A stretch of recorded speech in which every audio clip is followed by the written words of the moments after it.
নমস্কার, আমার নাম Soudip Das. Welcome to my YouTube channel study station. আজকে হচ্ছে আমাদের ডেইলি জিকের ক্লাস, যেখানে আমরা প্রত্যেকদিন 15টা জিকে নিয়ে আলোচনা করি। তো দেখি সেই 15টা জিকের মধ্যে আজকে কি কি জিকে আছে। আচ্ছা, প্রত্যেকটা কোশ্চেন পড়ার পর আমি তোমাদের 5 সেকেন্ড করে সময় দিই নিজেরা পড়ার জন্য, ঠিক আছে? যদি তোমরা পড়ো তার 5 সেকেন্ড পরে আমি পড়ছি, অ্যান্সারটা বলে দেবো। তোমরা বাড়িতে বসে 15টা যদি নিজেরা উত্তর দাও, তাহলে বুঝতে পারবে তোমাদের কতটা জিকে এগিয়ে আছে বা কতটা জায়গায় কোন জায়গাগুলো কমতি আছে। আর আজকে যেহেতু আজকে বৃষ্টি হচ্ছে, তো ভোল্টেজটা একটু মাঝে মধ্যে লো হয়ে যাচ্ছে, তো লাইটটা একটু আপ ডাউন হতে পারে, ঠিক আছে? তো কোনো জায়গায় লাইটটা চলে গেলে আমাকে ভিডিওটা পজ করে আবার করতে হবে। আচ্ছা দেখো, একটা কি বলছে, একটা বলছে কত সালে অমর্ত্য সেন অর্থনীতিতে নোবেল পেয়েছিল? 1998, 1997 নাকি 1996? যারা যারা জানো করো।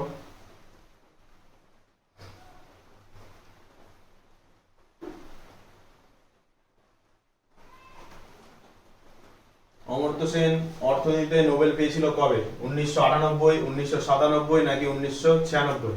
উত্তর হবে 1998, ঠিক আছে?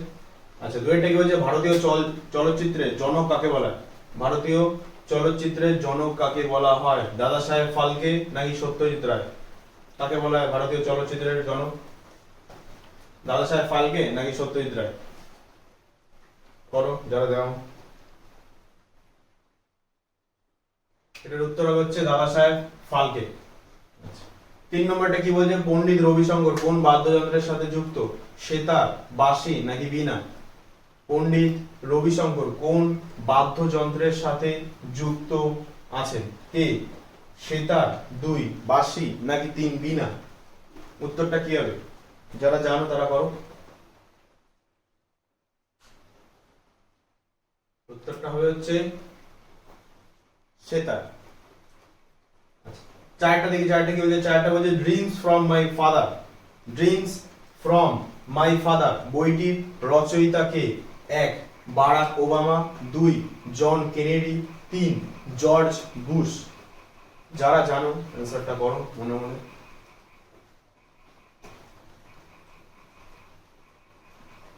ড্রিমস ফ্রম মাই ফাদার বইটির রচয়িতা কে? উত্তর হচ্ছে একটা বারাক ওবামা। বারাক ওবামাকে তোমরা নিশ্চয়ই সকলে জানো, ইউনাইটেড স্টেটের 44তম প্রেসিডেন্ট বারাক ওবামা। আচ্ছা, পাঁচেরটা কি বলছে? পাঁচেরটা বলছে তত্ত্ববোধিনী সভা কে প্রতিষ্ঠা করেন? 1 রবীন্দ্রনাথ ঠাকুর, 2 দেবেন্দ্রনাথ ঠাকুর। তত্ত্ববোধিনী সভা কে প্রতিষ্ঠা করেছিলেন? রবীন্দ্রনাথ ঠাকুর নাকি দেবেন্দ্রনাথ ঠাকুর?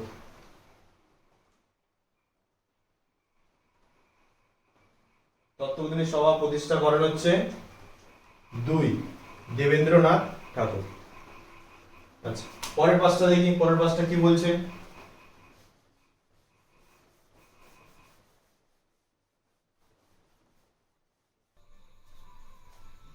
আচ্ছা, 6 নম্বরটা কি? 6 নম্বরটা কি বলছে, চৌসার যুদ্ধ কবে হয়েছিল? চৌসার যুদ্ধ হয়েছিল হচ্ছে 1539 নাকি 1529 নাকি 1538 খ্রিস্টাব্দে। যারা জানো তারা অ্যানসারটা করো।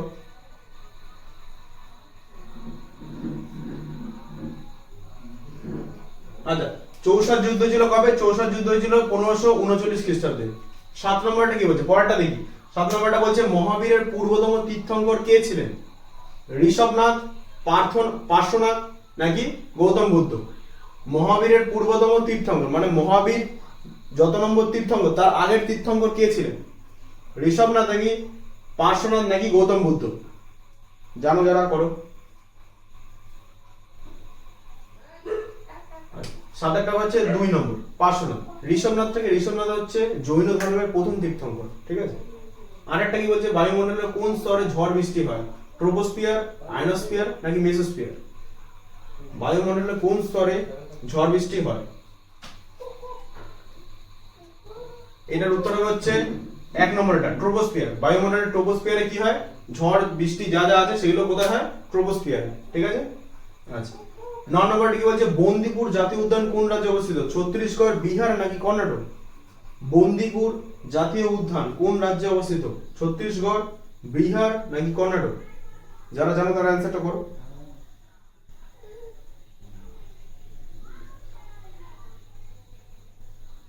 আচ্ছা, বন্দিপুর জাতীয় উদ্যান কোন রাজ্যে অবস্থিত? এটা হবে হচ্ছে কর্ণাটক, 3 নম্বরটা।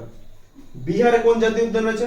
বিহার আছে বাল্মীকি জাতীয় উদ্যান, বাল্মীকি, ঠিক আছে, বাল্মীকি জাতীয় উদ্যান কোথায় রয়েছে? বিহারে।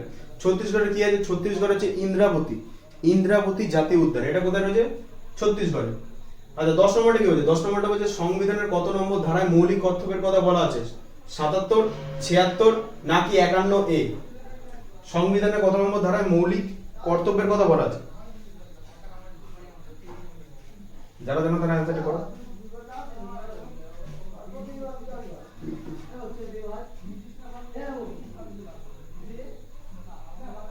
আচ্ছা, সংবিধানের কত নম্বর ধারা মৌলিক কর্তব্যের কথা বলা আছে? মৌলিক কর্তব্যের কথা বলা আছে হচ্ছে 51A, ঠিক আছে। 51A তে কি বলা আছে? মৌলিক কর্তব্যের কথা। পার্ট কত? পার্ট হচ্ছে 4A, 4A 51A কি আছে? মৌলিক কর্তব্যের কথা বলা আছে। আচ্ছা, 76 আর 77 এটা পার্ট 5 এর মধ্যে পড়ে। 76 এ বলা আছে অ্যাটর্নি জেনারেল, অ্যাটর্নি জেনারেলের কথা বলা আছে 76 এ। 77 এ কি বলছে? কেন্দ্রীয় সরকারে যা যা শাসন পদ্ধতি আছে সেই সম্পর্কে বলা আছে কোথায়? 77 নম্বর। বুঝা গেল? আচ্ছা, পরের 5টা কোশ্চেন দেখি আমরা কি বলছে।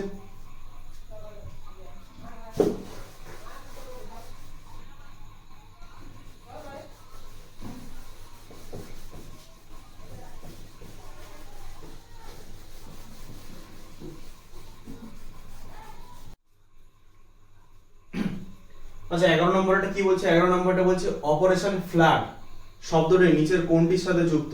1 দুধ উৎপাদন, 2 গম উৎপাদন, 3 হচ্ছে জল সংরক্ষণ। যারা যারা জানো অ্যানসারটা করো। Operation flood. আচ্ছা, অপারেশন ফ্লাড কথাটি নিচের কোনটির সাথে যুক্ত? এটা হবে দুধ উৎপাদন, ঠিক আছে। আচ্ছা, 12টা কি বলছে? 12টা বলছে জার্মান সিলভার কোন কোন উপাদানের মিশ্রণ? Copper plus zinc, copper plus zinc plus nickel, zinc plus nickel. বল কোনটা হবে?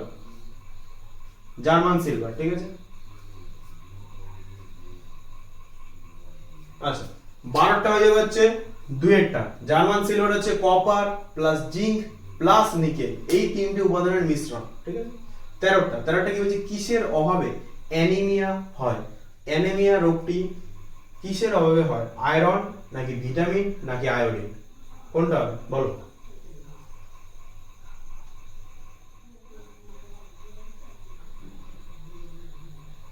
অ্যানিমিয়া রোগটি হয় কিসের অভাবে? আয়রনের অভাবে, মনে থাকবে। 14টা দেখো, সম্প্রতি সাহিত্য একাডেমি যুব পুরস্কার কে পেয়েছেন? মৌসুমী পাত্র, রূপালী বর্মন নাকি সুতপা চক্রবর্তী? বলো, সাহিত্য একাডেমি যুব পুরস্কার কে পেয়েছেন সম্প্রতি? মৌসুমী পাত্র, রূপালী বর্মন নাকি সুতপা চক্রবর্তী? কোনটা হবে?